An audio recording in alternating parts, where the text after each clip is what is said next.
ඉතින් අද මම කියලා දෙන්න බැලුවේ විශේෂ එකක්. ඒ තමයි පින්වත් දරුවනේ අපේ බුදුරජාණන් වහන්සේ වදාලා මොකද්ද? පින් කරන්න කියලා. දැන් අද මේ සීල් සමාදන් වුණා, බුද්ධ පූජා කළා. මේ හැම එකකින්ම පින් රැස් වෙනවා. බුදුරජාණන් වහන්සේ වදාළේ පින් කරන්න සැප විපාක ලැබෙනවා. අද විශේෂ එකක් කියලා දෙන්නේ. අද කියලා දෙන්නේ පින් කරන විදිය. කැමතිද දැනගන්න? බුදුරජාණන් වහන්සේ වදාලා මේ පින් කරගන්න ක්‍රම තුනක් තියෙනවා. කීයක් තියෙනවද? තුනයි. පළවෙනි එක තමයි දානමය පින. පළවෙනි පින මොකද්ද? දානමය පින. ලියාගන්න. දෙවෙනි එක තමයි සීලමය පින. දෙවෙනි පින මොකද්ද? සීලමය පින. තුන්වෙනි එක තමයි භාවනාමය පින. පළවෙනි එක මොකද්ද? දානමය පින. දෙවෙනි එක සීලමය පින. තුන්වෙනි එක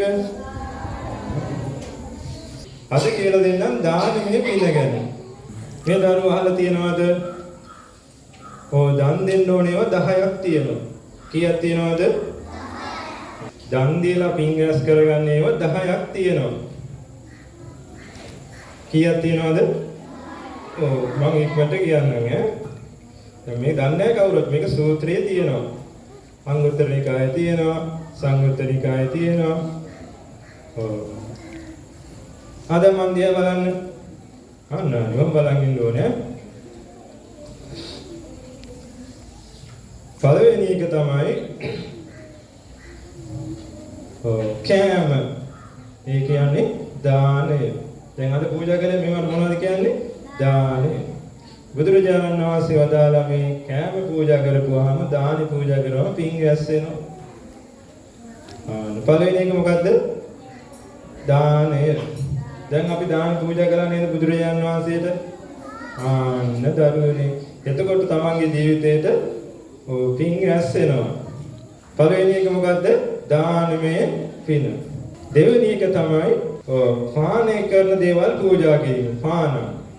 පානය කරන දේවල් කිව්වේ මේ පැත්තේ මේ ට්‍රේ එකේ තියෙන්නේ. මේ කියන්නේ දියර ಜಾති.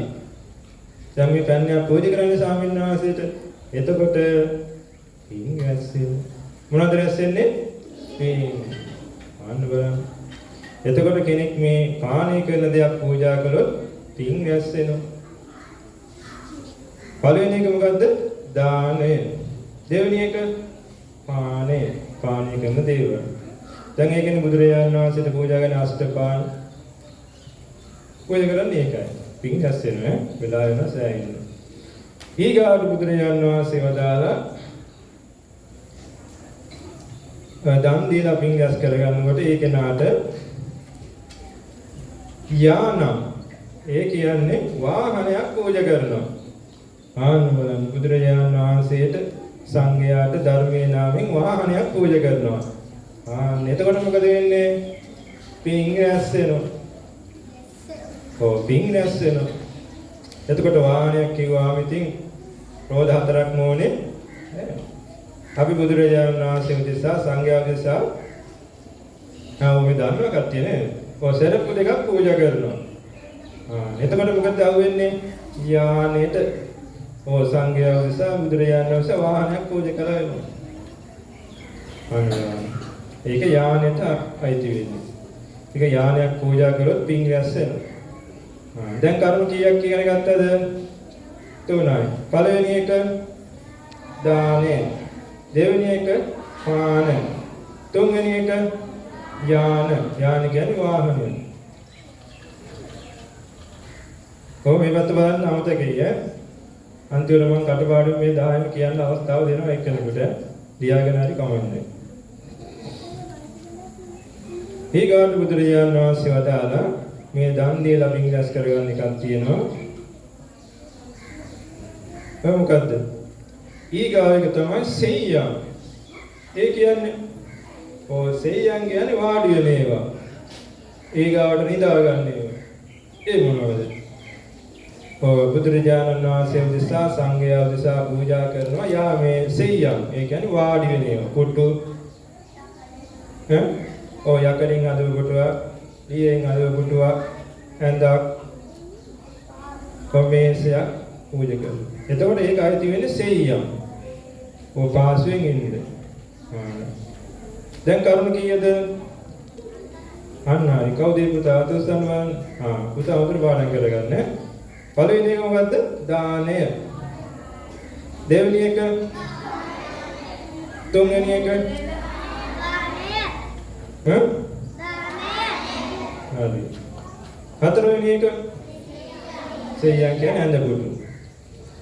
ඒකාට බුදුරජාණන් වහන්සේ වදාලා මේ දන්පැන් ටීචර්ලා තුන්දෙනා අහගෙන ඉන්නවාද මොකද දන්නේ?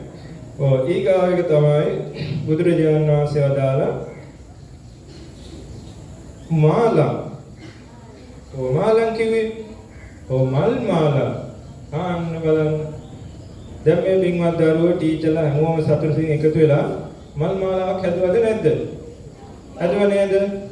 එතකොට තමන්ගේ ජීවිතේට පින් රැස් වෙනවා. පළවෙනි එක හයියෙන් කියන්න දානය. දෙවෙනි එක බොහොම හොඳයි පාරියෙන් පාඩම් ගන්න. තුන්වෙනි එක හතරවෙනි එක බොහොම හොඳයි. පස්වෙනි එක මාලා. දැන් මේ පහ මතකද? ආයෙත් කටපාඩමෙන් කියන්න පුළුවන් එක්කෙනෙක් අත උස්සන්න. දැන් සිස්ටම් එක අල්ලගත්තා මගේ නේ.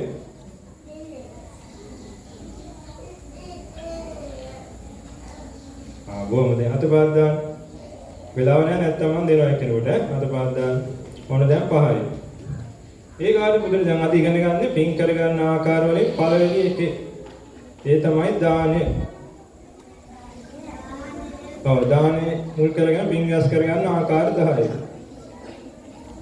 ඔව් ඒ කාලේ බුදුරජාණන් වහන්සේ වදාලා දන් දීලා පින් රැස් කරගන්න ගන්ධම්.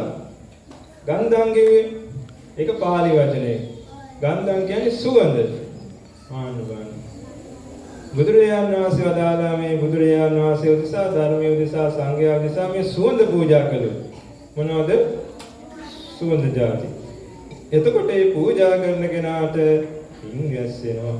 ඔන්න ඊට පස්සේ බුදුරජාණන් වහන්සේ වදාලා මේ දුම් පූජා කළොත් සුවඳ දුම් අන්න දානමය පින් රැස් වෙනවා. ඒකට කියන්නේ ගන්ධම් කියලා. ඒක දැන් දුම් වල්ලන දවසාර දෙකලා තියෙනනේ බෝධීන් වහන්සේ සුවඳ දුම් වල්ලන. සුවඳ පැන් පූජා කිරීමත් එහෙමයි. හරි. එක් කොටි වෙලා. දැන් කර්ම කීයද? කොහරි පුතා පහයි නෙමෙයි. ඔය කට්ටි 100න් ආන් ඉන්නවා. කීයද? ඔය උසදාන් ඉන්නවා. අනේ ඊගාට බුදුරජාණන් වහන්සේ වදාලා විලේපන. විලේපන කියන්නේ විලේපන කියන්නේ පින්වත් දරුවනි ගාන දේවල්. ඒ කියන්නේ ගාන දේවල්. දැන් අපි ඔය ලස්සන වෙන්න ගාන නේද? මොනවද ගාන ලස්සන වෙන්න ඕන?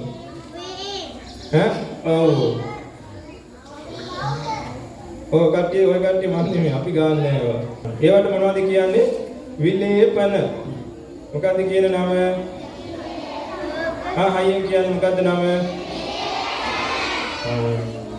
එතකොට මේ බුදුරජාණන් වහන්සේ උදෙසා මේ ධර්මයේ උදෙසා සංඝයා උදෙසා මේ පූජා කළොත් පින් රැස් වෙනවා.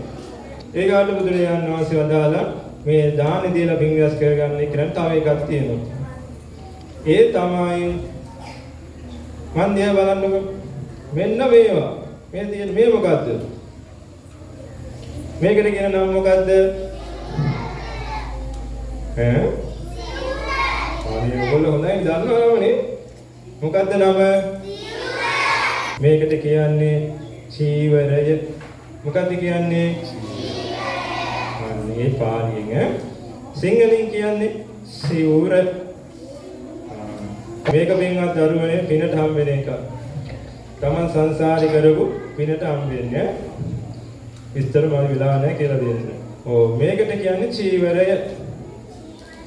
බුදුරජාණන් වහන්සේ වදාළ මේ චීවරයක් පූජා කළොත් ඒ කියන්නේ ඇඳුම්. එයාට දානමය පින රැස් වෙනවා. ආම්බරන්. ඒ කියන්නේ චීවරයක් පූජා කළොත් පින් රැස් වෙනවා ඇඳුමක් පූජා කළොත්. එතකොට අපි කියමු වෙස්සීට් එකක් පූජා කරනවා. ඒකයි කියන්නේ චීවරයකටම. නේ? කුටියක් හදලා පූජා කරනවා. මොකද්ද පූජා කරන්නේ? කුටිය. ඒ කියන්නේ ස්වාමීන් වහන්සේ නමකට බුදුරජාණන් වහන්සේ වැඩ ඉන්න කුටියක් පූජා කරනවා. ඒකට පාලියෙන් කියන්නේ සේනාසන. මොකද්ද පාලියෙන් කියන්නේ? යෙන් කියන්නේ එකපාරක්. බුදුරජාණන් වහන්සේ වදාලා කුටියක් පූජා කළොත් දානමය පින රැස් වෙනවා. එහෙනම් අපි මේ දන් දෙනවා කියන්නේ මේ බත් ටිකක් පූජා කරනවා විතරක් නෙමෙයි. ඊගායක තමයි ප්‍රදීප. ඒ මොනවද? ප්‍රදීප කියන්නේ පහන්. පහන. දැන් මෙතන පහනක් තියෙනව නේද? මේ බලන්න පින්වත් දරුවනේ. එතකොට අපි බුදුරජාණන් වහන්සේ ඉස්සරහා පූජා කරන්නේ මොකද්ද? පහන. ඒකද පාලියෙන් කියන්නේ ප්‍රදීප. අන්න පින්වත් දරුවනේ බුදුරජාණන් වහන්සේ දලා පහනක් පූජා කරලා පින් රැස් වෙනවා. ඒක දානමය පින. ඕම් බලන්න පින්වත් දරුවනේ ඔයගොල්ලෝ මේක දැනගෙන හිටියේ නෑනේ. පොදුවයි නේද? ආන්න බලන්න. එතකොට දැන් පහනක් පූජා කරනවා කිව්වහම විස්තර කරන්න වෙලාවමදි. අපි තෙල් ටිකක් පූජා කළා. ඒකත් අයිති වෙන්නේ පහනට. තෙරයක් පූජා කළා. ඒක තමයි අයිති වෙන්නේ. අපි බල්බ් එකක් දානවා. ඒකත් පහනට.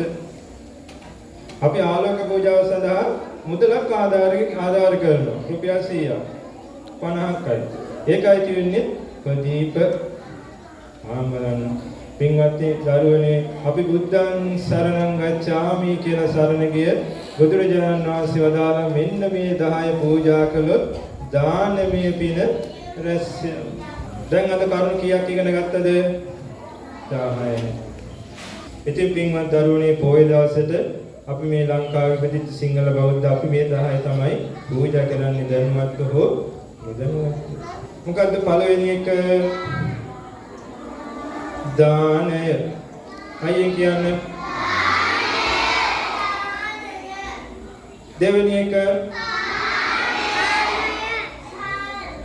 තුන්වෙනි එක. හොඳයි. හතරවෙනි එක. පස්වෙනි එක. හයවෙනි එක. ගන්ධ. අයියෙන් කියන්නේ ඒක කිව්වේ නෑ. හත්වෙනි එක විලේපන. ඒ කියන්නේ ගාන දේවල්. දැන් තීන්ත එකක් පූජා කරත් ඒකයි ඈ. ඒක මොකද්ද? විලේපන. අයියෙන් කියන්නේ. හරි. ඊගාවක චීවර. අයියෙන් කියන්නේ. හරි. ඊගාවක මොකක්ද ඊගාවක? සේනාසන. කොහොමද මේ ගත්තේ? 100% ලකුණු ඈ. ඊගායක ප්‍රදීප කියන්නේ පහන. ආලෝක පූජාව. අයියෙන් කියන්නේ පාලියෙන් තියෙන ප්‍රදීප. පාලියෙන් කියන්නේ මොකද්ද? බුදුරජාණන් වහන්සේ වදාළා මේ 10 පූජා කළා. එයා හිතුවොත් එහෙම මට දෙවියන් අතර යන්න ඕනේ කියලා. එයාට යන්න පුළුවන්. කෙනෙක් හිතුවොත් මම චතුරාර්ය සත්‍ය අවබෝධ කරගන්න පුළුවන් කියලා එයාට පුළුවන් කියලා මේ පිනේ. කෙනෙක් හිතුවොත් මේ දුකෙන් නිදහස් වෙන්න පුළුවන් කියලා එයාට පුළුවන්. මේ අවස්ථාව වල තියෙනවා. ඉතින් ඔබ සතුටු වෙන්න මේ අවස්ථාව ගැන. හොඳයි නම් ධර්ම ශ්‍රවණය නැසූ බින අපිට චතුරාර්ය සත්‍ය අවබෝධ කරගන්න උපකාර වෙන්න